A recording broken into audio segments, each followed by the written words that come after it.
వేదిక ద్వారా ప్రభుత్వానికి అప్పీల్ చేయదలుచుకున్నాం.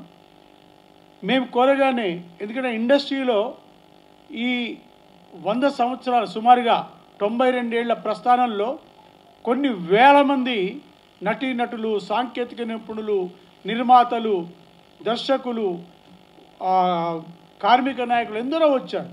వాళ్ళందరి త్యాగాలు, మేకప్, కాస్ట్యూమ్, ఆర్ట్, ఎవ్రీబడి. అలాగే సంగీత దర్శకులు సారూరి రాజేశ్వరరావు గారు, పెద్దలు, అలాంటి వాళ్ళు, సముద్రాల సీనియర్. ఎన్ని పేర్లు మనం గుర్తుపెట్టుకోవచ్చు, ఎన్ని పాటలు గుర్తుపెట్టుకోవచ్చు, ఎన్ని సినిమాలను గుర్తుపెట్టుకోవచ్చు. ఎస్వి రంగారావు గారు, రాజనాల, టిఎల్ కాంతారావు, మహామౌలు చాలామంది ఉన్నారు. వాళ్ళందరినీ స్మరించుకోవడం, వాళ్లను, ఎందుకంటే మన భగవద్గీత హిందువులందరికీ ఆదర్శం ఎలాగో, అలాగే బైబిల్, ఖురాన్ ఎట్లయితే ఆదర్శం ఉంటుందో, ఫిల్మ్ ఇండస్ట్రీకి కూడా ఆదర్శమైన వ్యక్తుల మీద ఒక బుక్లెట్ తెచ్చే ప్రయత్నాన్ని కూడా మేము చేయబోతున్నాం. దానికి సారథిగా ఈ జ్యూరీ చైర్మన్గా ఉన్నటువంటి పెద్దలు తమ్మారెడ్డి భారద్వాజ గారు ఈ కార్యక్రమం గురించి, మేము చేస్తున్న విషయాల గురించి సమగ్రంగా తెలియజేయవలసిందిగా నేను కోరుతున్నాను. గారు 100 ఏళ్ళు పూర్తి చేసుకున్నారు. శారద గారు, కాంచన గారు, వాణిశ్రీ గారు, కె రాఘవేంద్రరావు గారు, కోదండ రామరెడ్డి గారు, బి గోపాల్ గారు, ఎస్ గోపాలరెడ్డి గారు, కోటగిరి వెంకటేశ్వరరావు గారు, అంటే ఆల్ కార్నర్స్ నుంచి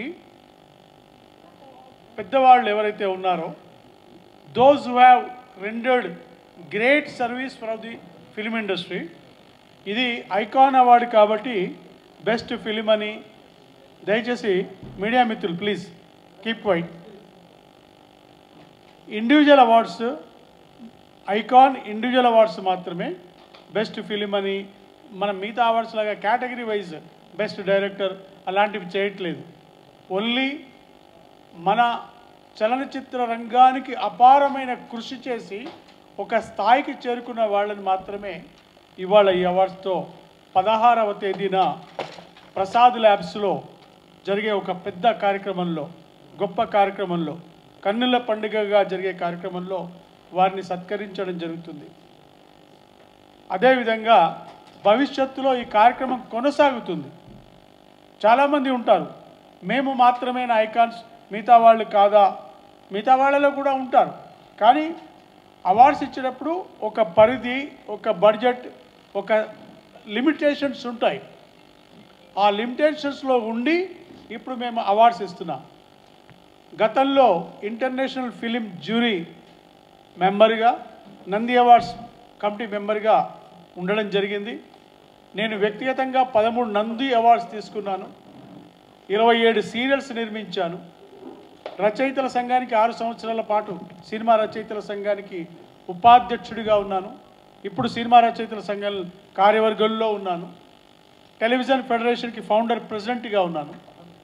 మీడియా గురించి, మీడియా మిత్రుల గురించి, హితుల గురించి బాగా తెలుసు కాబట్టి దయచేసి మన అవార్డ్స్ యొక్క ఈ కార్యక్రమం ప్రమోషన్ ఎలా ఉండాలి అంటే, we are forgetting the people, those who have sacrifice. Icon awards అంటే సురేష్ బాల నా దగ్గరికి వచ్చి చెప్పినప్పుడు అసలు నువ్వు నీకెందుకు ఇవ్వాలన్నాను నేను ముందు. అసలు సురేష్ బాల ఎవరు, సురేష్ బాలకి సినిమాకి సంబంధం ఏంటి? ఇతను నాగబాల అని ఒక సీరియల్ తీసి అప్పట్లో తెలుగు వాళ్ళ ప్రేక్షకులందరినీ అలరించి ఆ సీరియల్ చూడకపోతే చచ్చిపోతామో అనే లెవెల్కి తీసుకెళ్ళాడు ప్రజల్ని. అంత క్రేజియస్ట్ సీరియల్ అది. ఆ తర్వాత వచ్చి సాయిబాబాకి కథ కూడా రాశాడు, రాఘవేంద్రరావు గారు తీసిన సాయిబాబాకి. అట్లా సినిమాతో సంబంధం ఉంది. సినిమా 13 నంది అవార్డులు తీసుకున్నాడు. ఇదన్నీ కాకుండా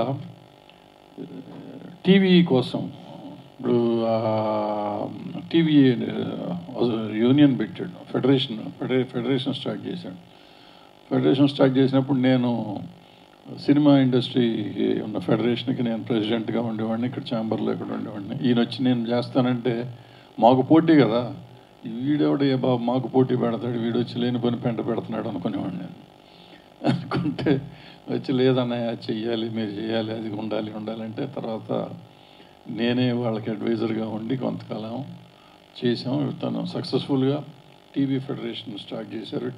టీవీ యూనియన్, టీవీకి అప్పటికి యూనియన్ లేవు, ఏమీ లేవు. జీతాలు ఎంత ఇచ్చేవారో తెలియదు అని. ఇవాళ ఒక ఆర్గనైజ్డ్ సెక్టర్ అయిపోయింది. అండ్ ఆర్గనైజ్డ్ అంటే పూర్తి ఆర్గనైజ్ అవ్వవు ఇవన్నీ. సినిమా అట్లాగే ఉంది, అది అట్లాగే ఉంది, కానీ ఒక లెవెల్కి తీసుకొచ్చాడు అతను.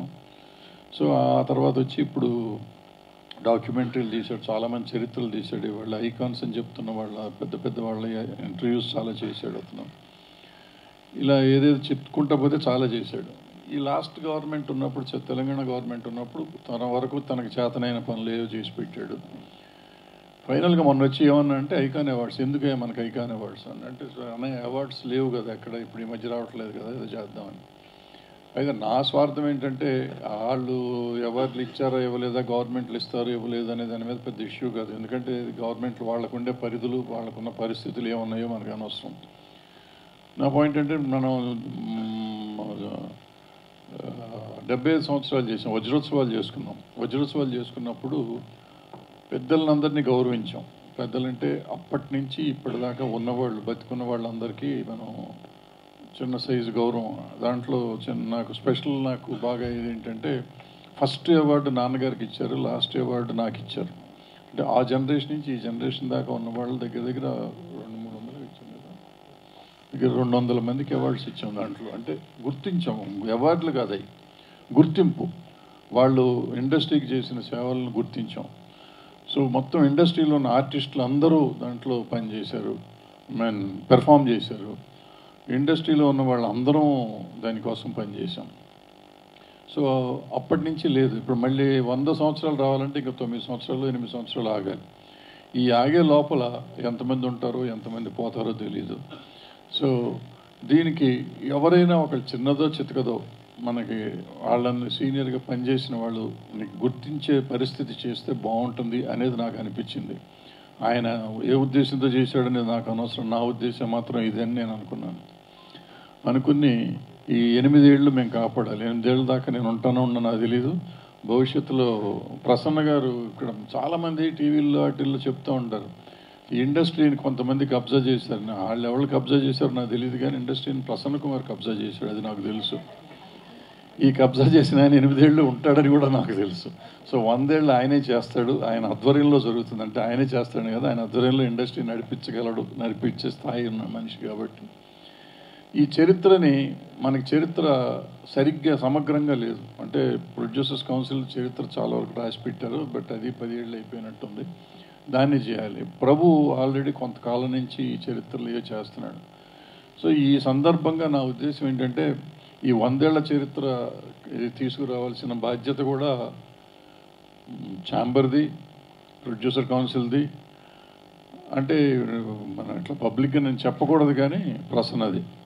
ఇతను తప్ప చక్రం తిప్పేవాళ్ళు లేడు ఈ ఊళ్ళో, ఏ రకంగా అయినా కానీ. సో ఆ జర్నలిస్ట్గా ప్రభు కూడా అలాంటి చక్రాలు తిప్పుతూ ఉంటాడు. సో వీళ్ళిద్దరిని ఎత్తిన కొంత బాధ్యత వేసాం. తర్వాత వాళ్ళు ఏం చేస్తారు, వాళ్ళు ఏం కష్టపడతారు నాకు అనవసరం అనుకోండి, చేస్తారని నమ్ముతున్నా. ఇద్దరు నాకు ఆప్తులు, వాళ్ళిద్దరు చేస్తారని, చెయ్యాలని కోరుకుంటూ ఈ 9-8 ఏళ్ళు వాళ్ళు నడిపించేదాకా తీసుకురావాలి. దీనికి వివిఆర్ కన్స్ట్రక్షన్స్ వివిఆర్ గారు ముందుకు వచ్చినందుకు సంతోషం, ఆయన కృతజ్ఞతలు చెప్తూ, మనం ఎందుకు ఇదంతా చెప్తున్నానంటే, హెచ్ఎం రెడ్డి గారు ఆద్యుడు అని మనం అంటాం తెలుగు సినిమాకి. ఆ సినిమా రిలీజ్ ఎప్పుడు అంటే, రిలీజ్ చేసి మేము సెప్టెంబర్ ఏదో డేట్ వేసేసుకొని మనం సినిమా డే అని మేము పెడితే జయదేవ్ గారు తర్వాత రీసెర్చ్ చేసి కాదండి ఫిబ్రవరి 32 అని చెప్పి పేరు మార్చి డేట్ మార్చి 22 అని చెప్పి డేట్ మార్చాం. సో ఇదేంటంటే, మనకి హెచ్ఎం రెడ్డి గారు 50 ఇయర్స్ ఆఫ్ ఫిల్మ్ ఇండస్ట్రీ చేసినప్పుడు ఆయన బతుకున్నారు. బట్ మనం ఈ చరిత్రను రాసుకోలేకపోయాం. సో నేను ఇప్పటికైనా అడిగేది ఏంటంటే, జర్నలిస్ట్ మిత్రులను కానీ, ప్రభు గారిని కానీ అందరినీ అడిగేది ఏంటంటే, ప్రసన్న గారిని కూడా ఈ సినిమా ఇండస్ట్రీ చరిత్ర అంతా సమగ్రంగా తయారు చేయాల్సిన బాధ్యత ఉంది. దీన్ని రికార్డ్ చేసి ఎట్లాగే వాళ్ళ టెక్నాలజీ వచ్చేసిందిగా, టెక్నాలజీ మన సోషల్ మీడియాలో పెట్టాల్సిందిగా, వీలైతే పుస్తకం వచ్చేయటానికి డబ్బులు ఎక్కువ అవుతాయి అనుకుంటే దీనికన్నా సోషల్ మీడియాలో పెట్టాలని కోరుకుంటూ, ఈ అవార్డులు నాగబాల్ సురేష్ గారు, వివిఆర్ గారు ఈ 8 ఏళ్ళు కంటిన్యూ చేస్తే అప్పటిదాకా సినిమా ఇండస్ట్రీ రోజు చేయమంటే చేయరు, ఎందుకంటే ఛాంబర్కిను ప్రొడ్యూసర్ కౌన్సిల్కి ఉండే సమస్యలు చాలా ఉన్నాయి దీంట్లో. బట్ 100 ఏళ్ళు వాళ్ళు గ్యారంటీగా చేస్తారు కాబట్టి అప్పటిదాకా అందరికీ ఉన్నవాళ్ళు పెద్దవాళ్ళందరినీ గౌరవించే అవకాశం ఉంది కాబట్టి గౌరవిస్తారని, ఆ గౌరవాన్ని కూడా ఇంకా గౌరవప్రదంగా ఫంక్షన్లు చేస్తారని, చెయ్యాలని కోరుకుంటూ సెలవు తీసుకుంటాం. గౌరవబాబు ముఖం చూపించి మాట్లాడితే బాగుంటుంది ఎవరైనా కానీ. Face please.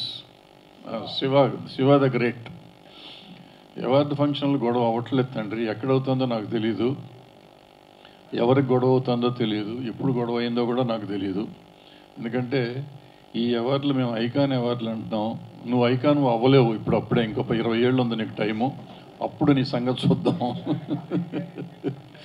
అది కాదు. కానీ ఇప్పుడు ఏంటంటే ఏ అవార్డులు అయినా కానీ ఇక్కడ సమస్య ఏంటంటే మనం ఒక జ్యూరీని పెడతాం, మనం అంటే మనం కాదు, గవర్నమెంట్ అయినా ఇంకోళ్ళైనా నేషనల్ అవార్డ్స్ అయినా కానీ, ఈవెన్ ఫిలింఫేర్లు అని మీరు చెప్పి గొప్పగా ఉన్న ఫిలింఫేర్లు అయినా కానీ, వీటన్నిటికీ జ్యూరీని పెట్టినప్పుడు ఆ జ్యూరీ స్టేట్ ఆఫ్ మైండ్ ఎట్లా ఉంటే అట్లా అవార్డ్స్ వస్తాయి. నాకు నచ్చిన సినిమా మీకు నచ్చిన సినిమాకి అవార్డు రావాలి అనుకుంటే రాకపోవచ్చు. నేను చాలాసార్లు నాకు రాలేదని నేను చాలా బాధపడ్డ రోజులు చాలా ఉన్నాయి. బట్ ఏంటంటే మనకి వయసు అయిపోయినాక ఇప్పుడు అర్థమవుతుంది ఎందుకు ఇవ్వాలి. నేను చైర్మన్ చేసినప్పుడు నన్ను డైరెక్ట్గా ఒక ప్రొడ్యూసర్ గారు వచ్చి అడిగారు, నిజంగా చాలా గొప్ప సినిమా తీశాడు ఆయన, నాకు ఎందుకు ఇవ్వరండి మీరు అని అడిగాడు. ఎందుకు ఇవ్వరంటే జ్యూరీకి వచ్చేటప్పుడు జ్యూరీలో ఒక గైడ్ లైన్స్ కొన్ని ఉంటాయి, ఆ గైడ్ లైన్ ప్రకారం కొన్ని సినిమాలకు మేము ఇవ్వకూడదు, కొన్ని సినిమాలకి ఇవ్వచ్చు, కొన్నిటికి వేరే ఉంటాయి. ప్లస్ మెజారిటీ ఉంటుంది, జ్యూరీలో మెజారిటీ ఉంటుంది, వాళ్ళ మైండ్ స్టేటస్ ఉంటుంది, దాన్ని బట్టి ఉంటాయి. అందుకని వాళ్ళు వచ్చిన అవార్డులు అన్నీ తప్పు అవ్వవు, అన్నీ రైట్ అవ్వవు. రైట్ అయినా ఇప్పుడు మనం ఎట్లా తీసుకోవాలంటే ఇది సినిమా ఇండస్ట్రీని ఒక ఫ్యామిలీ అంటాం, నిజంగా ఫ్యామిలీయా కాదు కానీ మనం అంతా ఒక పని చేస్తున్నాం కాబట్టి ఒక ఫ్యామిలీయే. వీళ్ళల్లో ఎవరికి వచ్చినా మనకు వచ్చిందనే ఒక ఆనందం మనం ప్రదర్శించగలిగితే, అంత మనసు పెద్దది చేసుకోగలిగితే మనకి బాగుంటుంది. అంతేగాని మా ప్రసన్నకు వచ్చిందని నాకు కోపం వచ్చింది, నాకు వచ్చిందని మా ప్రసన్నకు కోపం వచ్చి మేము ఇది అలిగామనుకో నువ్వు చెప్పినట్టు అల్లర్లు అవుతాయి. దయచేసి అటువంటి అల్లర్లు చేయొద్దు. ప్లస్ మేము ఇచ్చేది ఏంటంటే మేము ప్రస్తుతం ఐకాన్స్ ఉన్నాం, భవిష్యత్తులో మీరు చెప్పిన ఆ అవార్డులు కూడా ఇస్తాము. అప్పుడు తిట్టారు కానివ్వండి, దానికి మేము ప్రిపేర్ అయ్యా ఉన్నాం. ఎవరు తిడితే వాళ్ళు తిడతారు, వాళ్ళ ఇష్టం వాళ్ళది, మా ఇష్టం మాది. అవార్డు ఇచ్చేది మేము, మాది. సో ఐకాన్ అంటే ఐకాన్ ఒకటే కేటగిరీ, ఒకే ఐకాన్, అందరూ ఐకాన్. అంటే సీనియర్స్ని గౌరవించడం అనేది ముఖ్యమైన ఉద్దేశం, అంతే తప్ప వేరే ఉద్దేశం ఏం లేదు. సో ఎవరైనా అవ్వచ్చు, ఎవరైనా ఆర్టిస్టులు, టెక్నీషియన్లు ఎవరైనా ఉండొచ్చు, any technician, any artist, any producer, అట్లా మొత్తం ఇండస్ట్రీలో ఉన్న అన్ని, ఈవెన్ ఎగ్జిబిటర్స్, డిస్ట్రిబ్యూటర్స్ని కూడా చేసుకోవచ్చు. మనం వీళ్ళు వాళ్ళు అని లేదు. మన వజ్రోత్సవాలు అప్పుడు మేము ఎట్లా చేసామో అట్లాగే అలాంటి ఉద్దేశంతోనే ఇది కూడా చేయటం. సో అందరినీ గుర్తించాలి అనేది మా ఉద్దేశం, అంతే తప్ప ఇక్కడ ఎవరికో ఇచ్చేసి దాన్ని ఏదో చేసుకోవాలి అనేది ఇక్కడ ఏం లేదు. అలాంటిది జరగదు, జరిగినా అది ఉద్దేశపూర్వకంగా జరగదు అనేది. శివగారు మీరు ప్రశ్నడికి అక్కడ సొల్లుగోలు చెప్పకూడదు సార్, వింటూ ఉండాలి సార్ అని మీరు అనుకుంటున్నారు సార్. మేము అనుకోవట్లేదు సార్, మేము చాలా హ్యాపీగా ఉన్నాం, బ్రహ్మాండంగా చేసి సార్. మేము చేసిన ఫంక్షను మీ భారతదేశ చరిత్రలో కానీ ఏ దేశ చరిత్రలో కానీ అంత గొప్ప ఫంక్షన్ చేశారు. ఒకళ్ళిద్దరు సంఘటనలు జరిగి ఉంటాయి, జరగలేదని నేను అంటున్నా. ఆ సంఘటనలు పెద్ద ఇష్యూ కాదు. మనం బ్రహ్మాండంగా చేసిన దాన్ని ఒక్క చిన్న పొరపాటు జరిగితే ఆ పొరపాటుని గురించే ఎక్కువ మనం పెంచడం అనేది కరెక్ట్ కాదు. అలాంటిది జరిగి ఉంటుంది, అప్పుడు జరిగిపోయింది, మర్చిపోయారు కూడా అందరూ. మళ్ళీ వాటిని కెలికి అనవసరంగా దాన్ని మనం పుండు చేసుకోవటం అనవసరం. అదేంటి ఆరిపోయిన గాయాన్ని పెద్ద గాయం చేయొద్దు దయచేసి. Thank you very much. Thank you అండి. కో చైర్మన్ రేలంగి నరసింహరావు గారు యుఎస్ నుంచి లైన్లో ఉన్నారు, మీకు ఒకసారి విష్ చేస్తారు. 6వ తారీఖున ప్రసాద్ ల్యాబ్లో చాలా ఘనంగా నిర్వహించబోతున్నాం.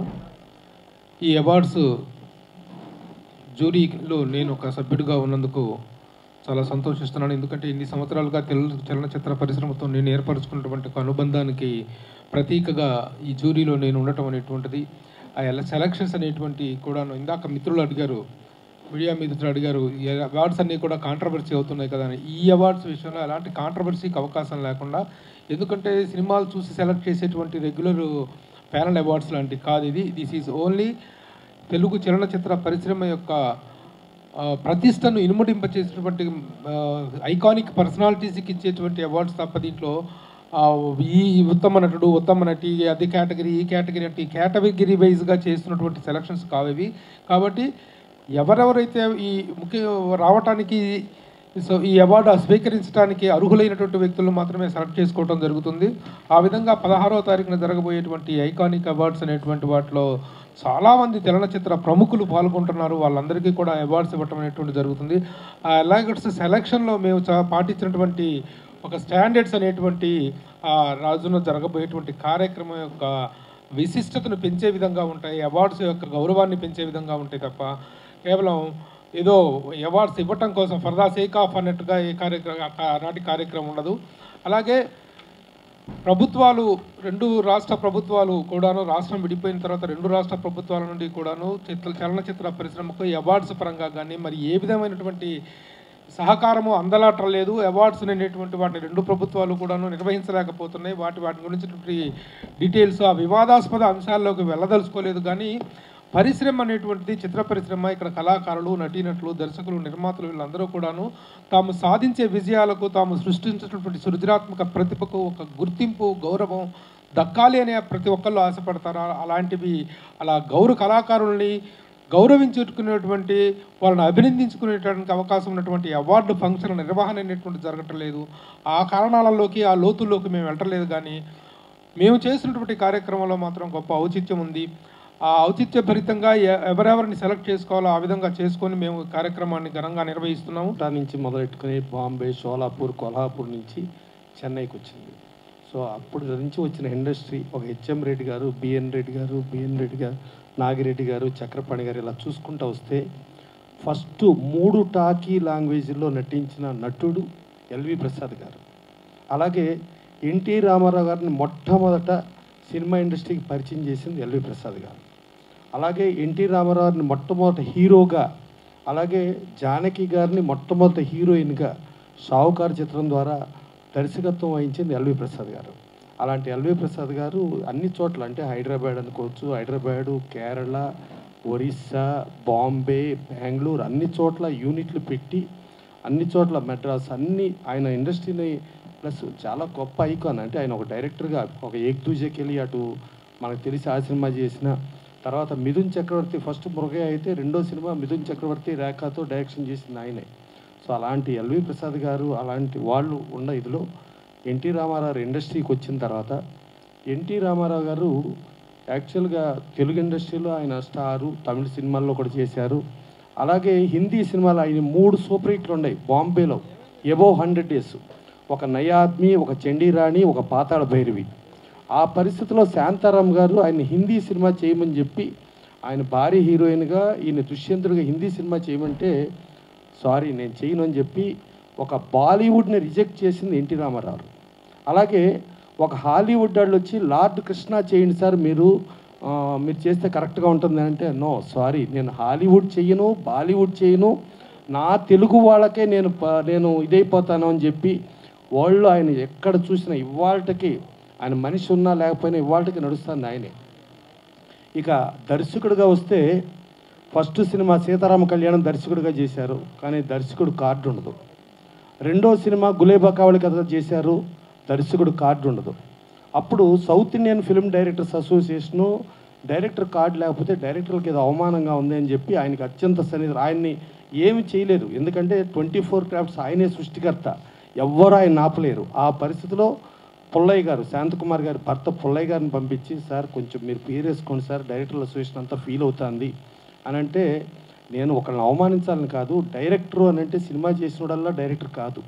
3 సినిమాలు ప్రజామోదం పొంది సూపర్ హిట్ అయితే, ఎన్టీ రామారావు BA 3 సంవత్సరాలు నేను డిగ్రీ పాస్ అయితేనే నాకు ఆ డిగ్రీ వస్తుంది, అలాగే 3 సినిమాలు సూపర్ హిట్ అయితేనే నేను డైరెక్టర్గా నాకు డిగ్రీ వస్తుంది అని అనుకుని నేను సినిమాలు చేస్తున్నా. సరే ఇప్పుడు ఈ 3వ సినిమా 90% అయిపోయింది, ఈ సినిమా మీరు ఫీల్ అవుతున్నారు కాబట్టి దీంట్లో పేరు వేసుకుంటున్నా, ఒకవేళ ఈ సినిమా ఫెయిల్ అయితే నేను అన్ని క్రాఫ్ట్ల నుంచి సినిమా ఇండస్ట్రీ వదిలి వెళ్ళిపోతానని చెప్పి ఆ 3వ సినిమా చేశారు. ఆ 3వ సినిమా శ్రీకృష్ణ పాండవీయం. అంటే యాక్చువల్గా చెప్పాలంటే మనకు దాసనారాయణ గారు, రాఘవేంద్ర గారు, వీళ్ళందరికంటే 10 సంవత్సరాల ముందు డైరెక్టర్గా ఎంటర్ అయ్యి డైరెక్టర్గా హిస్టరీగా చెప్పుకోవాలంటే ఎన్టీ రామారావుని చెప్పుకోవాలి. 3వ సినిమా శ్రీకృష్ణ పాండవి, 3 సినిమాలు సూపర్ హిట్ల తర్వాత ఇక రెగ్యులర్గా ఆయన దానవరస కన్ను వేసుకోవచ్చు, బ్రహ్మంగారి చరిత్ర వేసుకోవచ్చు. ఆ రోజు వచ్చిన ప్రజలు, ఆ రోజు వచ్చిన దాన్ని వాళ్ళ కలెక్షన్లో చూసుకుంటే చరిత్రలు అంటాం, చరిత్ర లేదు, అదొక్కటే చరిత్ర. ఆయనే చరిత్ర సృష్టికర్త. అలాంటి ఎన్టీ రామారావు ప్లస్ ఇంకోటి అంటే ఇండస్ట్రీ ఇక్కడికి వచ్చిన తర్వాత ఇండస్ట్రీ మనకు Sarathi studios first South Indian film chamber of కామర్స్కి మొట్టమొదట అధ్యక్షుడిగా అన్ని భాషలతో కూర్చుంది మన కోడవల్లి రామబ్రహ్మం గారు. ఆయన కూర్చున్నాడు. ఆయన ఫస్ట్ ప్రెసిడెంట్గా ఆయన చైర్ చేశాడు. మనకు అప్పట్లో సారథి స్టూడియోస్, భాగ్యనగర్ స్టూడియోస్ అవి ఉండేవి. ప్లస్ ఎన్టీ రామారావు ఇక్కడ గజం నేల కూడా ప్రభుత్వం దగ్గర తీసుకోకుండా ఆయన సొంతంగా కొనుక్కొని సొంతంగా స్టూడియో పెట్టుకున్నారు. First Musheerabad studio. ప్లస్ ఇక్కడ తెలంగాణలో ఉన్న చాలామందికి ఉపాధి. ఒక ఫైట్ మాస్టర్ కావాలి, ప్రభు అనగానే సంగారెడ్డి కళ్ళు కాంపౌండ్లోంచి ప్రభు గౌడ్ వచ్చేవాడు. కళ్ళు కాంపౌండ్లో ఉన్న కళ్ళు తాగే వాళ్ళందరూ ఫైటర్స్కి వచ్చేవాళ్ళు. అలా ప్రభు గౌడు. అలాగే డ్యాన్సర్స్గా చూస్తే ఒక ముక్కురాజు. అలా తెలంగాణలో ఎక్కువ మందికి ఉపాధి అవకాశాలు కల్పించింది ఎన్టీ రామారావు. సో ఎన్ని చరిత్రల్లో సో ఇవాళ మనం RRR వచ్చేసింది, ఆస్కార్కి వెళ్ళిపోయాం, లేకపోతే బాహుబలి వచ్చేసింది కాదు. ఇప్పుడో చరిత్రలోనే మన చరిత్రలు ఇప్పుడు సాధించేసాం. అలాగే మన కృష్ణ గారు మోసగాడని సినిమా చేశారు, మోసకారనని. అలాగే ఇంగ్లీష్లో కూడా డబ్ చేశారు. అట్లా చూసుకుంటే ఆ రోజుల్లోనే పాన్ ఇండియాలు సృష్టించిన సృష్టికర్తలు ఉన్నారు. ఇవాళ ఏంటంటే మీడియా వచ్చింది, టెక్నాలజీ వచ్చింది, ఇవాళ వచ్చిందని అనుకుంటున్నాం. కానీ చరిత్ర రోజుల్లోనే మనం సాధించాం.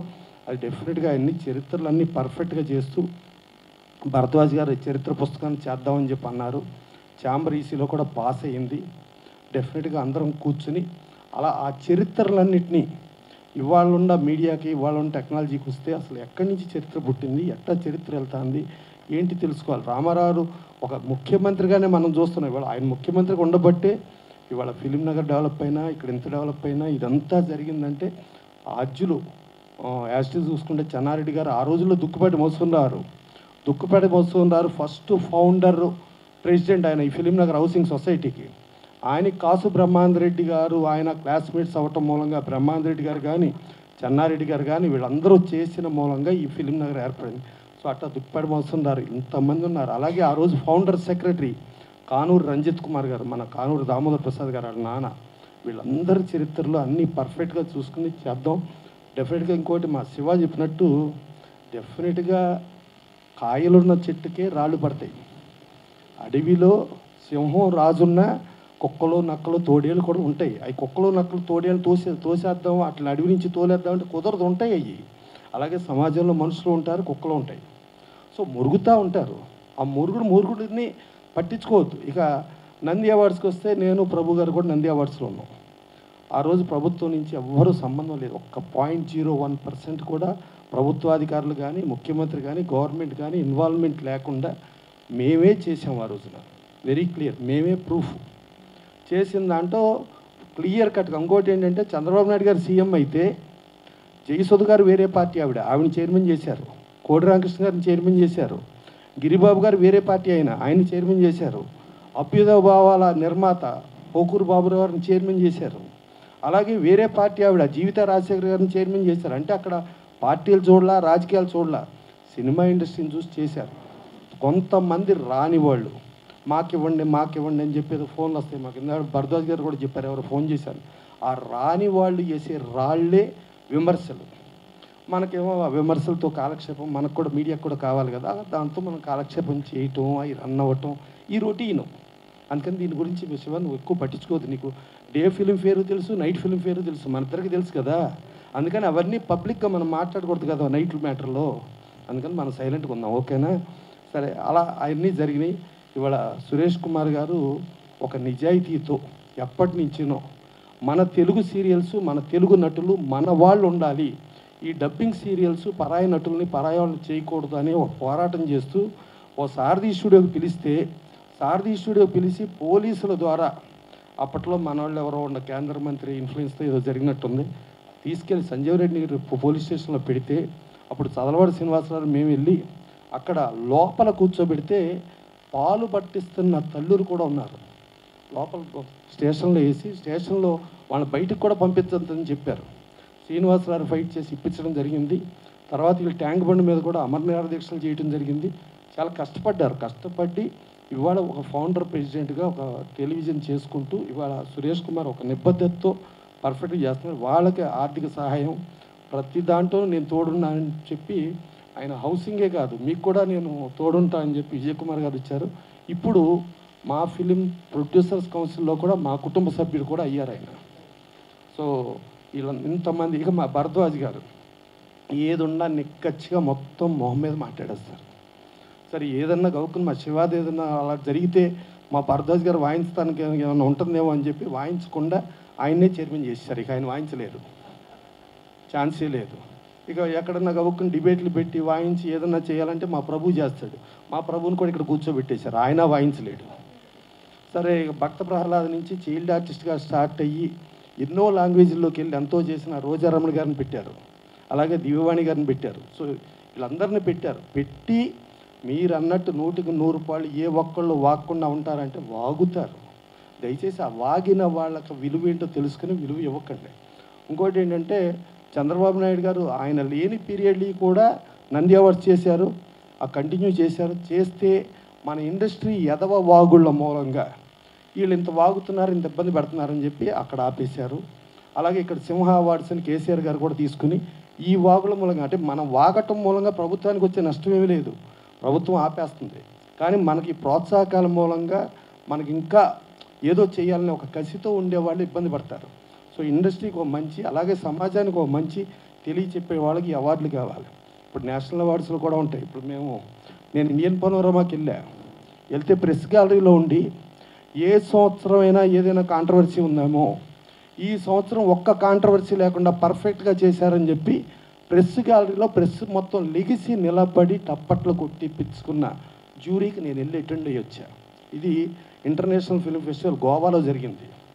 అలాగే బెంగళూరులో బెంగళూరు ఇంటర్నేషనల్ ఫిల్మ్ ఫెస్టివల్కి జ్యూరీ చైర్మన్గా, అక్కడ జనరల్గా కర్ణాటక వాళ్ళని పెట్టుకుంటారు, బయట వాళ్ళని పెట్టరు. దాంట్లో కేవలం 3 పిలిచారు, ఒకరు ఢిల్లీ, ఒకరు కేరళ, ఒకరు నన్ను. మిగతా స్టేట్లందరినీ తీసుకున్నారు. నేను 10 సినిమాలు సెలెక్ట్ చేస్తే 9 ఇండియన్ పనోరమా వచ్చింది, 1 ఇండియన్ పనోరమా మిస్ అయ్యి అది మొత్తం నేషనల్ అవార్డ్స్ వచ్చింది. అది సూర్య సినిమా, ఆకాశమే హద్దుగా అని చెప్పి దాంట్లో హీరోయిన్. సో ఆ స్థాయి కలిగిన వాళ్ళు. అందుకని ఏదో అక్కడ ఏదో నంది అవార్డ్స్ మేము జ్యూరీలో ఉన్నాం, ఏదో కులాలని మతాలని ఎవడి ఇష్టాన్ని కాదు. అంటే ఈ తిట్లు ఈ మాట్లాడించడం కూడా ఒక స్పాన్సర్డ్ ప్రోగ్రామ్గా, ఒక స్పాన్సర్డ్ పీపుల్గా చేస్తారు. ఆ చేసేదాన్ని దయచేసి మీడియా మీరు అర్థం చేసుకుని, కుక్కల మొరుగుళ్ళొద్దు, సింహధ్వనిని ఆలోచించండి, కుక్కల మొరుగుళ్ళొద్దు. Thank you.